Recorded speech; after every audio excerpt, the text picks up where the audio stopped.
King Charles dodges major diplomatic misstep as 1996 Ireland visit cancelled over symbolism concerns. Newly declassified files from the National Archives of Ireland reveal a near miss in royal diplomacy. In March 1996, the then Prince Charles planned a sensitive three-day visit to the Republic of Ireland.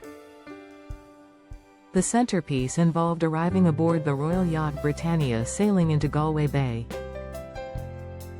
British Ambassador Veronica Sutherland outlined the proposal in a letter dated March 7, 1996.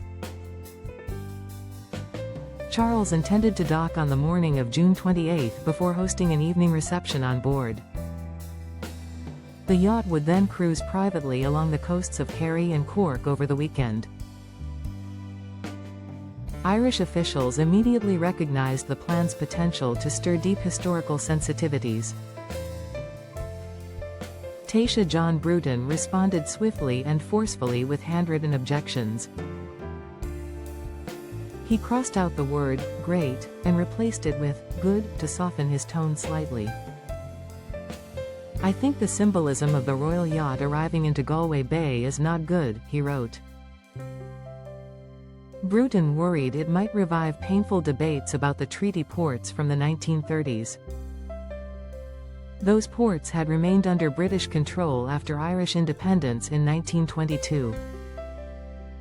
Their eventual return in 1938 symbolized a major step toward full Irish sovereignty. The sight of Britannia gliding into Irish waters risked reopening old wounds. Bruton's note continued with a blunt assessment of the yacht's image. "The yacht suggests opulence and superiority," he stated plainly. "It's not the image that should be conveyed," he emphasized with clarity. He questioned why Charles could not simply arrive by plane at a regional airport. Such an arrival would provide a welcome economic boost to smaller facilities. Bruton also pointed out the growing controversy surrounding Britannia in Britain itself. "The yacht is, I think, controversial in Britain lately because of its cost," he noted. Ireland is the last place he should be bringing it, the Taoiseach concluded firmly. His objections blended historical awareness with practical and political realism. The files show how quickly Irish concerns were relayed back to the British side. Government Secretary Frank Murray informed Bruton that the reservations had been communicated. Security fears had not been fully assessed during initial discussions. A scaled-back itinerary was briefly considered but ultimately proved unworkable. The absence of a solid Irish ceasefire made any royal visit highly dangerous. Senior officials concluded that the risks now seemed to outweigh any benefits. As a result, the entire trip was quietly shelved before it could advance further. This episode highlights the delicate tightrope walked during the mid-1990s peace process. The Troubles remained active with no permanent ceasefire firmly in place. Any perceived display of British grandeur could inflame tensions on both sides. Britannia itself carried heavy symbolic weight as a floating emblem of monarchy. Launched in 1953, the yacht had served Queen Elizabeth II for decades of state visits. By the mid-1990s, however, its £60 million annual running costs faced intense scrutiny. British taxpayers questioned the value of such luxury during economic pressures. Against this backdrop, sailing into Ireland seemed particularly ill-judged. Bruton's intervention prevented a potential public relations disaster. His measured yet decisive notes reflect a leader protecting national dignity. The decision to cancel preserved fragile Anglo-Irish dialogue at a critical moment. Later royal visits to Ireland, including Charles's 2011 trip as Prince of Wales, succeeded. By then the Good Friday Agreement had transformed the political landscape profoundly. Charles and Camilla received a warm welcome in Dublin and elsewhere in 2011.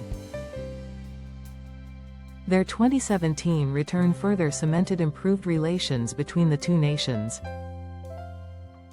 As King Charles III, he has continued to play an active diplomatic role. His 2025 engagements have underscored his commitment to international goodwill. Yet the 1996 episode reminds us how carefully every royal gesture was once weighed. Symbolism mattered deeply in the delicate post-Troubles environment. The royal yacht's opulence could easily have been interpreted as arrogance. Bruton's handwritten plea for restraint avoided unnecessary provocation.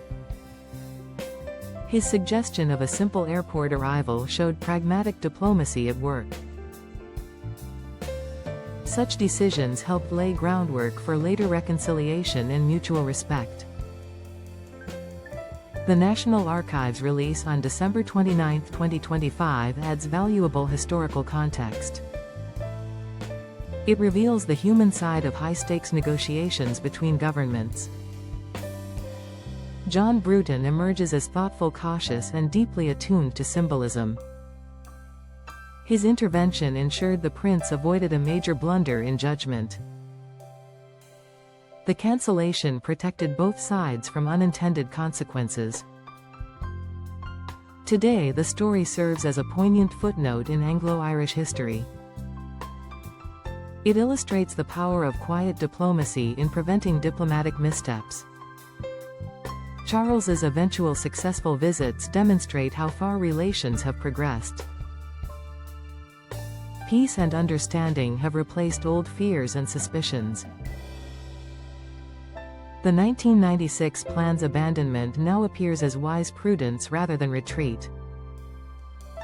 Bruton's words, "The yacht suggests opulence and superiority," remain strikingly relevant. They capture the Irish perspective with honesty and clarity. The files remind us that diplomacy often hinges on small yet significant details. A royal yacht in Galway Bay could have sent the wrong signal at the wrong time. By heeding the warning, Charles and his advisors chose the safer path. The decision proved correct in the context of that volatile era. These documents enrich our understanding of a pivotal decade in relations. They show how leaders navigated history, tradition, and security concerns. King Charles's diplomatic instincts have matured over the intervening years. His current role reflects lessons learned from earlier cautious moments. The 1996 cancellation stands as an example of successful behind-the-scenes guidance. It prevented trouble and preserved the possibility of future warmer encounters. In retrospect, the decision looks like sound judgment rather than overcaution. The National Archives continue to illuminate these fascinating chapters. Each release deepens appreciation for the complexity of royal diplomacy. The story of the cancelled Britannia visit adds another layer to that narrative. It underscores the importance of listening to wise counsel from partners. John Bruton's intervention helped steer events toward a better outcome. King Charles avoided a major blunder thanks to timely and honest advice. The episode remains a compelling reminder of diplomacy's subtle art.